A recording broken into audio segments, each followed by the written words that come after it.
साथियों, मैं विजय राज आपके सामने आज मैं ओबीसी के जातिवार जनगणना के संदर्भ में जानकारी लेकर आया हूं। साथियों, 2021 में भारत की जनगणना होने जा रही है। उसमें एससी, एसटी और माइनॉरिटी के लोगों की जनगणना होती है, लेकिन ओबीसी के 3747 जाति के लोगों की जनगणना नहीं होती। साल 1931 में पहली बार ओबीसी की जाति आधारित जनगणना अंग्रेजों ने की थी। उसके बाद में लगातार जनगणना भारत के लोगों की हो रही है, लेकिन आजादी के बाद भी इस देश की ब्राह्मणी व्यवस्था ने ओबीसी की जाति आधारित जनगणना नहीं की। बहुत हल्ला गुल्ला मच रहा था, बहुत सारे आंदोलन हो चुके थे, बहुत सारे अलग अलग पॉलिटिकल पार्टी के लीडर लोगों ने आंदोलन किया, ओबीसी के अलग अलग सामाजिक संगठन ने भी आंदोलन करने के बावजूद भी 2021 में जो जनगणना होने जा रही है, जो कोरोना की वजह से वो 2022 में हो जाएगी, वो जातिवार जनगणना केंद्र नहीं करेगी ओबीसी के संदर्भ में। ऐसा सुप्रीम कोर्ट में जमा किया है 59 पेज का हलफनामा। यस, केंद्र ने सुप्रीम कोर्ट को हलफनामा सादर किया। साथियों, बहुत सालों के बाद आंदोलन करने के बाद हम लोगों को यह लगा कि ये साल 2011 में ओबीसी की जाति आधारित जनगणना होगी। लगातार इस देश में कांग्रेस का राज रह चुका था, उसके बाद में बीजेपी का अटल बिहारी का भी राज आया, उसके बाद में वीपी सिंह गुजराल साहब का भी राज आया, उसके बाद में वापस मोदी का भी राज आया। मतलब इस देश में जितने भी पॉलिटिकल पार्टियां हैं, उन सभी का यूपीए का एक बार राज आया और एनडीए का भी एक बार राज आया। यूपीए में 15-20 पक्ष है, एनडीए में भी 15-20 पक्ष है। इन सभी पक्ष में ओबीसी के बहुत बड़े बड़े लीडर हैं। जहां तक इतने बड़े बड़े लीडर होने के बावजूद भी सुप्रीम कोर्ट में 59 पेज का हलफनामा मोदी सरकार ने दाखिल किया। उसके बारे में मैं आपको जानकारी देना चाहता हूं। साथियों, केंद्र सरकार ने हालांकि 2021 की जनगणना के लिए एक अधिसूचना जारी की है, लेकिन इसमें केवल अनुसूचित जाति और जनजाति की जनगणना का जिक्र है। केंद्र की ओर से सुप्रीम कोर्ट में दाखिल हलफनामे में कहा गया है कि पिछड़ा वर्ग ओबीसी की जनगणना को इसमें शामिल नहीं किया गया था। राज्य सरकार ने सुप्रीम कोर्ट में ओबीसी के जातिवार आंकड़े जारी करने को कहा है, जिस पर गुरुवार को सुनवाई हुई। इस मांग को लेकर केंद्र ने 21 सितंबर को कोर्ट में एक हलफनामा पेश किया, जिसमें केंद्र ने जातिवार जनगणना कराने से इनकार कर दिया है।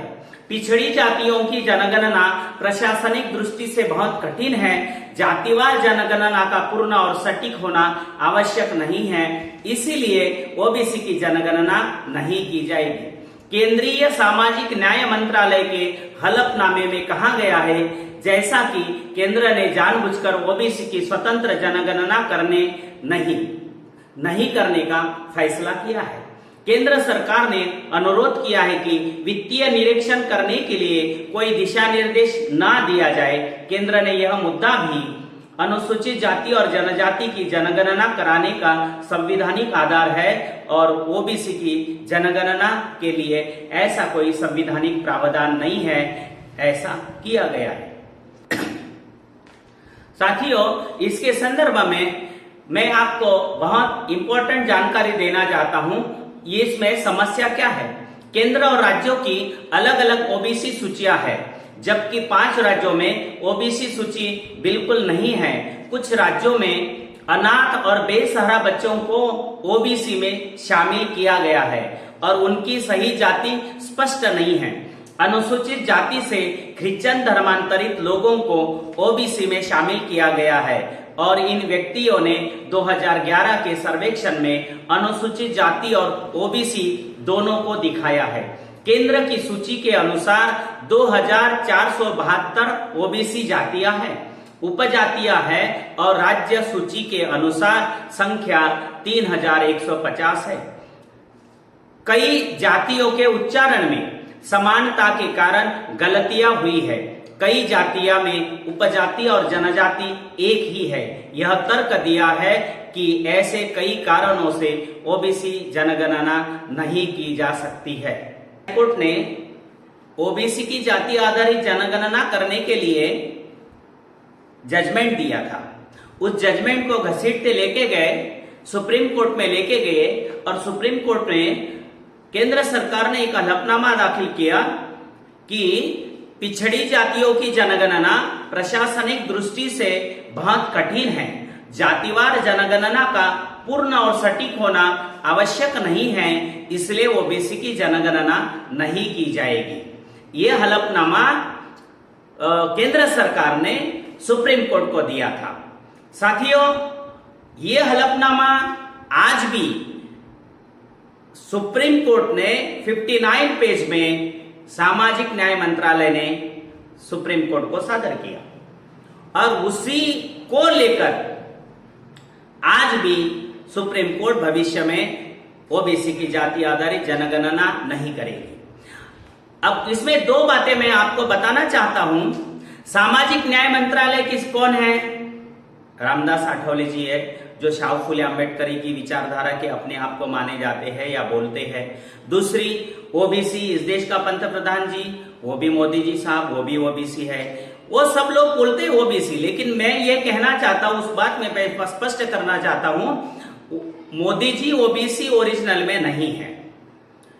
मोहनदास करमचंद गांधी जो उनकी जात जो थी मोड़, घाची मोड़, वो जाति से वो है।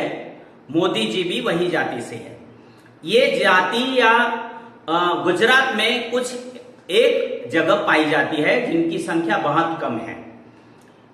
फिर जब वो मोदी साहब मुख्यमंत्री थे तब उन्होंने ओबीसी के कैटेगरी में ये जाति को डाला गया। तब से सभी लोगों को लगता है कि मोदी साहब ओबीसी है। अगर मोदी साहब ओबीसी है, फिर भी वो लोग इस देश में 60 करोड़ लोग जो है ओबीसी के, उसकी गिनती करना नहीं चाहते हैं। दूसरी बात, जो सामाजिक न्याय मंत्रालय है जिसके अंडरटेकिंग में है रामदास जी आठवले, वो भी ओबीसी की जाति आधारित जनगणना नहीं करना चाहते हैं। तीसरी बात, जो 27 मंत्री आज के समय में मोदी के मंत्रिमंडल में है, वो भी इसके खिलाफ एक शब्द भी नहीं बोल रहे, एक अक्षर भी नहीं बोल रहे। इसका मतलब ये है कि इनको भी इस बात के लिए नहीं होना चाहिए ओबीसी की जाति आधारित जनगणना, इसलिए उनका मूक समर्थन है। आज के समय में कांग्रेस में और बीजेपी में और सभी के सभी एनडीए और यूपी में 300 से ज्यादा ओबीसी के खासदार है और 1000 के ऊपर ओबीसी के पूरे भारत में एमएलए है। फिर भी वो लोग संसद में, विधिमंडल में ये ठराव पारित नहीं करते हैं कि ओबीसी की जाति आधारित जनगणना होना चाहिए। वो बाहर बोलते हैं लेकिन संसद में नहीं बोलते। संसद में कायदा बनाया जाता है लेकिन संसद में वो लोग नहीं बोलते हैं। साथियों, ये बहुत बड़ा विषय है ओबीसी की जाति आधारित जनगणना करने का, लेकिन केंद्र सरकार ने ओबीसी की जाति आधारित जनगणना नहीं करना चाहिए उसके लिए जो हलफनामा दिया था और उसमें जो कुछ